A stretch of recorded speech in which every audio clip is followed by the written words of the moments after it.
So আজকে আমরা একদম প্ল্যান করেছি, একদম পুরো মানে কেউ জানে না, মানে যাদের অনুষ্ঠান তারা তো জানেই না। আর পুরো প্ল্যানটাই ছিল আমার দিদির তরফ থেকে।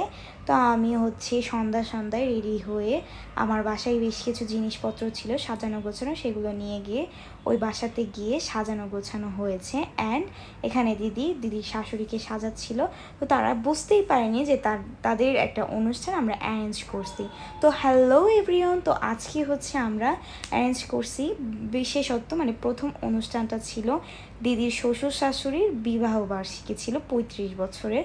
তারা বুঝতেই পারেনি, কারণ বেশ কয়েকটা দিন আগেই তাদের অ্যানিভার্সারি ডেটটা গেছে, বাট তাদের ছুটি ছিল না, এই কারণে তারা ডেটে করতে পারেনি। অ্যান্ড কিছুদিন আগে আমার দিদিরও অ্যানিভার্সারি ছিল, মানে 4th মান্থের যে অ্যানিভার্সারি, তো ওটাই ছোট্ট করে ফার্স্টে আমরা সেলিব্রেশন করছি।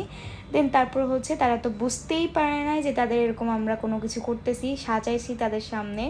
দেন তারা ভাবতেছে হয়তো কারোর অনুষ্ঠান বা কারোর জন্মদিন, কোনো কিছু আমরা কিছু একটা করতেছি, তারা বুঝছে। বাট তাদের এরকম একটা বড় করে সারপ্রাইজ দেওয়া হবে, তারা এটা বুঝেনি।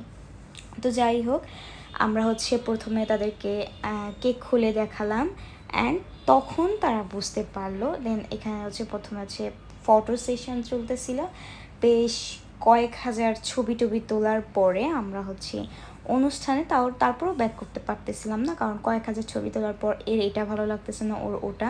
দেন তারপরে এখানে প্রথমত দিদির শাশুড়িকে শাখা পরানো হইতেছিল, মানে যেটা আর কি আমার জামাইবাবু নতুন করে কিনে দিয়েছিল, তো ওটাই গিফট আকারে দেওয়া হইতেছিল, অ্যানিভার্সারির গিফট। তো তারা হয়তো বা আগে এরকমভাবে কোনো কিছু করেনি, তো তাদের কাছে কিন্তু খুবই বেশি স্পেশাল মনে হইতেছিল।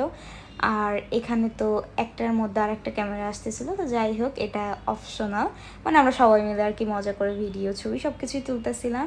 দেন এখানে মানে শাখাটা নিয়ে একটা ছবি বা ভিডিও কিছু একটা করা হইতেছিল। দেন তারপর তাকে শাখাটা পরাই দেওয়া হয়েছে। দেন তো তারা তো কিছুতেই রাজি না এগুলা করার জন্য, মানে খুবই বেশি লজ্জা পাইতেছিল, কারণ তারা এভাবে কোনো কিছু কোনোদিন পায় নাই। তো যাই হোক, এখানে মোটামুটি আমরা ছোট্ট করে একটা বিয়ের মতো করে নিয়েছি। তো তারপরে এখানে আরেকটা গিফট, মানে শাশুড়িকে দিয়ে শ্বশুরকে দেওয়ানো হইতেছে।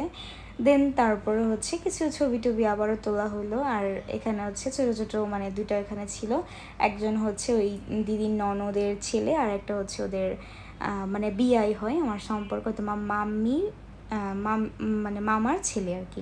তো তারা পায়েস খাওয়াই দিতেছিল, মিষ্টি খাওয়াই দিতেছিল, কারণ অনুষ্ঠানটা তো আর আমরা সবাই তাদের থেকে ছোট ছিলাম, এভাবে আমরা পারতেছিলাম না, মানে ওইভাবে তাদের মানে তাদের কাছেই আমরা এটা পাইতেছিলাম না। তো সবাই মিলে এখানে